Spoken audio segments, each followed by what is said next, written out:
विवेचना में आज कहानी शेर शाह सूरी की, जिन्होंने बहुत कम समय में बदल दी थी हिंदुस्तान की सूरत।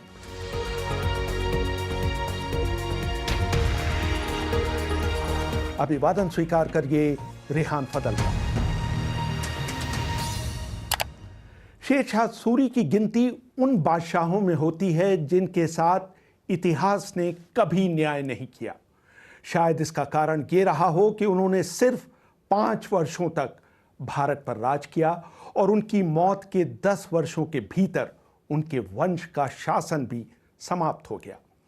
शेरशाह की जीवनी लिखने वाले कालिका रंजन कानूनगो लिखते हैं, शेरशाह का शासन भले ही सिर्फ 5 वर्षों का रहा हो, लेकिन शासन करने की बारीकी और क्षमता, मेहनत, न्यायप्रियता, निजी चरित्र के खरेपन, हिंदुओं और मुसलमानों को साथ लेकर चलने की भावना, अनुशासन प्रियता और रणनीति बनाने में वो अकबर से कम नहीं थे।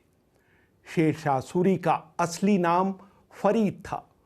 उन्होंने मुगल सेना में काम किया था और बाबर के साथ 1528 में उनके चंदेरी के अभियान में भी गए थे। बाबर की सेना में रहते हुए ही इन्होंने हिंदुस्तान की गद्दी पर बैठने के ख्वाब देखने शुरू कर दिए थे।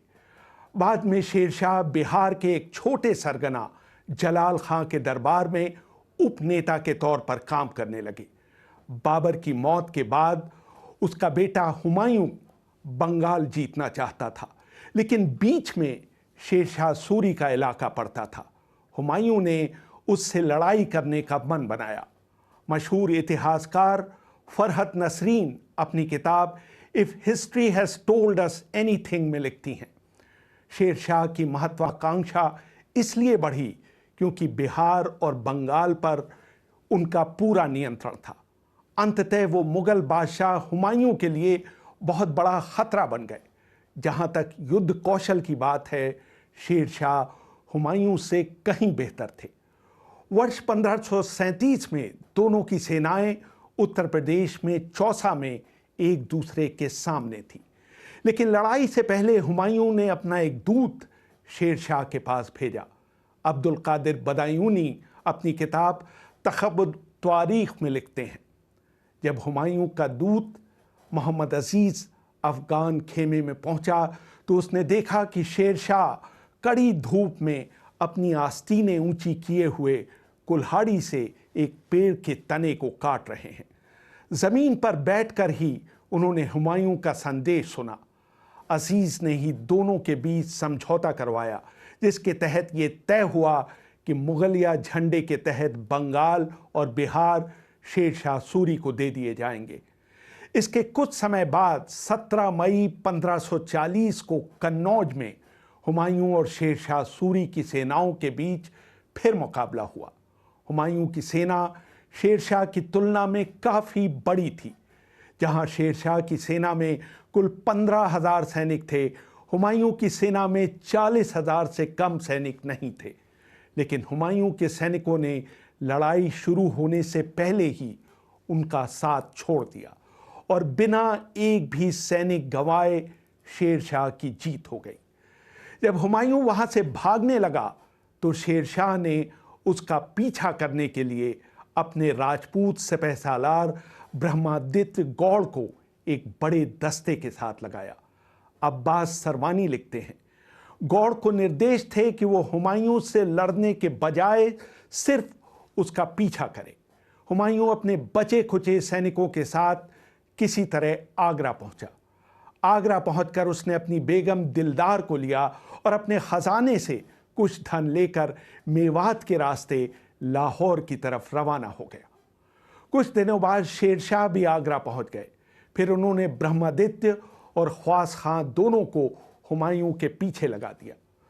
हुमायूं का पीछा करने का उद्देश्य उसे पकड़ना नहीं, बल्कि उसे हिंदुस्तान से खदेड़ देना था।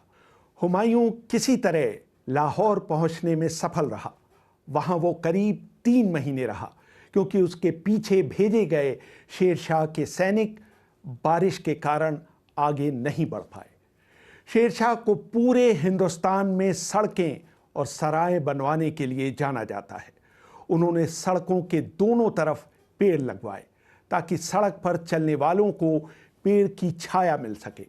उन्होंने 4 बड़ी सड़कें बनवाई, जिसमें सबसे बड़ी थी ढाका के पास सोनार गांव से सिंधु नदी तक की 1500 किलोमीटर लंबी सड़क, जिसे आज जीटी रोड कहा जाता है।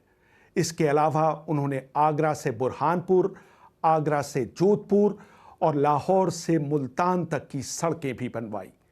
न सिर्फ ये, उन्होंने हर 2 कोस पर लोगों के ठहरने के लिए सराय बनवाई। हर सराय पर 2 घोड़े भी रखवाए, जिनका इस्तेमाल संदेश भेजने के लिए हर कार्य कर सके। शेरशाह के प्रशासन की सफलता में इन सड़कों और सरायों ने अहम भूमिका निभाई। उनके राज में अधिकारियों का अक्सर तबादला कर दिया जाता था और उनके सैनिक भी अक्सर गतिशील रहते थे। ये सराय इन अधिकारियों और खुद बादशाह के विश्राम गृह का काम करती थी। हर सराय में बादशाह के लिए एक अलग कमरा आरक्षित रखा जाता था। शेरशाह का शासनकाल बहुत कम होने के बावजूद स्थापत्य कला में उनके योगदान को कम करके नहीं आंका जा सकता। उन्होंने दिल्ली में पुराना किला बनवाया। उनकी मंशा इसे दिल्ली का 6ठा शहर बनाने की थी। वर्ष 1542 में उन्होंने पुराने किले के अंदर ही किलाए कुन्हा मस्जिद बनवाई। लेकिन सासाराम में बने उनके मकबरे को स्थापत्य कला का बेहतरीन नमूना माना जाता है।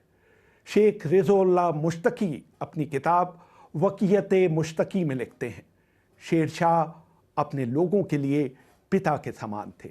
असामाजिक तत्वों के प्रति वो काफ़ी सख्त थे, लेकिन दबे कुचले लोगों और शारीरिक रूप से अक्षम लोगों के प्रति उनके मन में बहुत दया और प्यार था।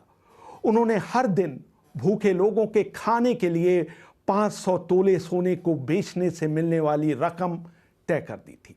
उन्होंने ये नियम बना दिया था कि वो जहां कहीं भी रुके हों, वहां के हर व्यक्ति को खाना उपलब्ध कराया जाए। सभी को आदेश थे कि शाही बावर्ची खाने में आने वाले हर शख्स को खाना खिलाकर भेजा जाए। वहां हजारों लोगों को रोज खाना खिलाया जाता था। रिज़उल्लाह मुश्तकी आगे लिखते हैं, शेरशाह ने कभी भी अत्याचार करने वाले का साथ नहीं दिया, चाहे वो उनके नज़दीकी रिश्तेदार ही क्यों न हो।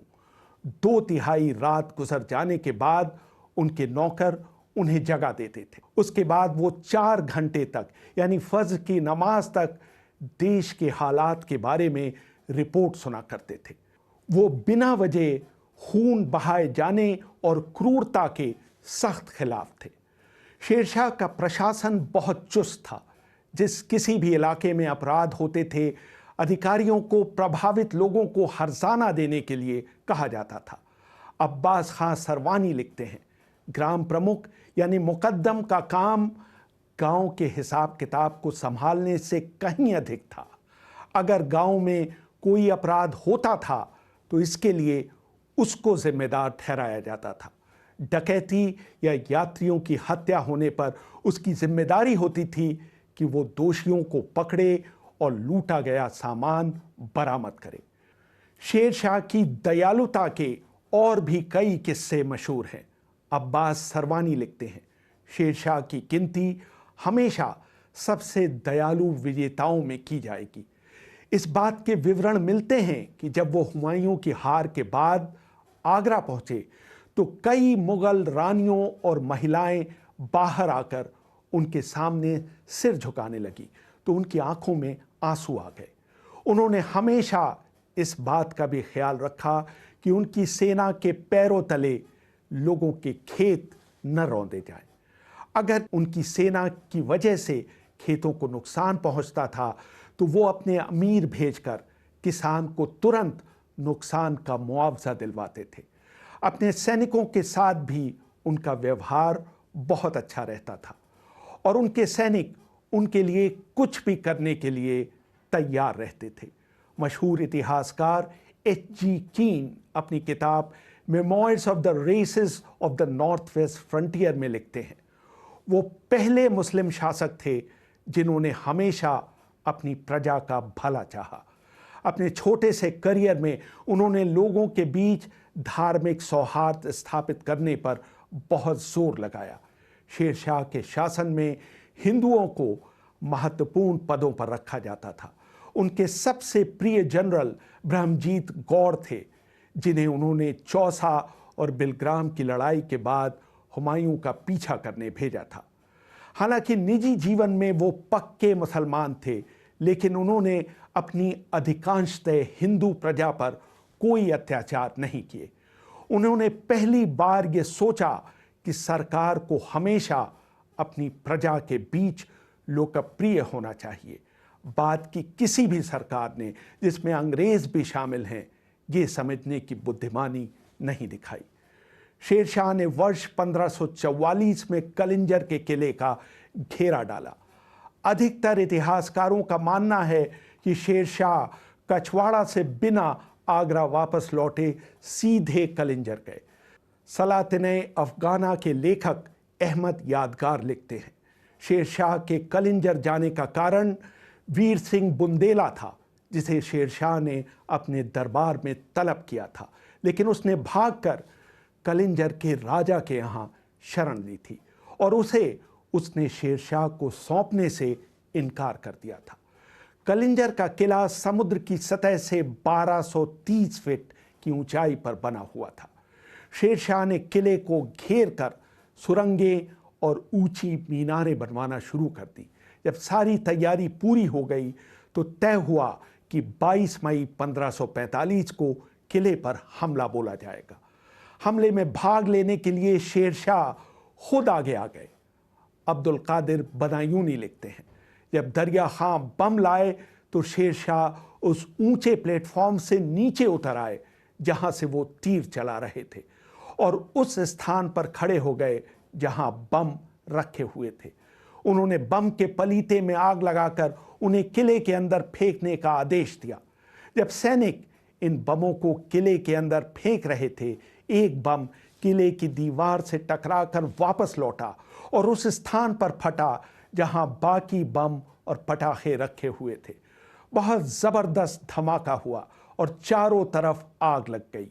वहां मौजूद शेख खलील, शेख निजाम और दूसरे सैनिक तो आंशिक रूप से जले, लेकिन शेर शाह करीब करीब आधे जल गए। उसी हालत में उन्हें शिविर के बीचों बीच ले जाया गया। वहां उनके दरबार के सभी विशिष्ट लोग मौजूद थे। शेर शाह ने उसी जली हुई हालत में अपने एक जनरल ईसा खां को तलब किया और आदेश दिया कि उनके जिंदा रहते किले पर कब्जा कर लिया जाए। ईसा खां ने यह सुनते ही किले पर चारों ओर से हमला बोल दिया। अब्बास सरवानी लिखते हैं, शेर शाह के सैनिक चींटियों और टिड्डियों की तरह किले पर टूट पड़े।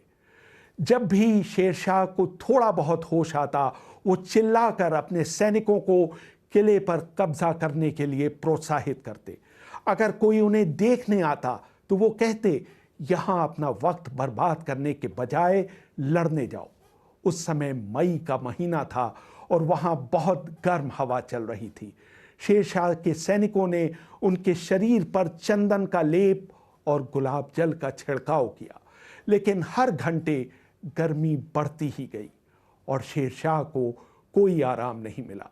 दोपहर की नमाज के समय शेर शाह की सेना किले में घुसने में कामयाब हो गई। अब्बास आगे लिखते हैं, जैसे ही शेर शाह को जीत की खबर सुनाई गई, उस तकलीफ में भी उनके चेहरे पर खुशी और संतोष के भाव उभर आए। लेकिन कुछ ही क्षणों में उन्होंने अपने आखिरी शब्द कहे, या खुदा, मैं तेरा शुक्रगुजार हूं कि तुमने मेरी इस इच्छा को पूरा किया। ये कहते ही उनकी आंखें हमेशा के लिए मुंद गई। शेर शाह की मौत के 5वें दिन उनके दूसरे नंबर के बेटे जलाल खां कलिंजर पहुंचे, जहां उन्हें हिंदुस्तान के बादशाह की गद्दी पर बैठाया गया। शेर शाह को कलिंजर के पास एक जगह लालगढ़ में दफना दिया गया। बाद में उनके पार्थिव शरीर को वहां से निकालकर सासाराम में शेर शाह के मकबरे में ले जाया गया।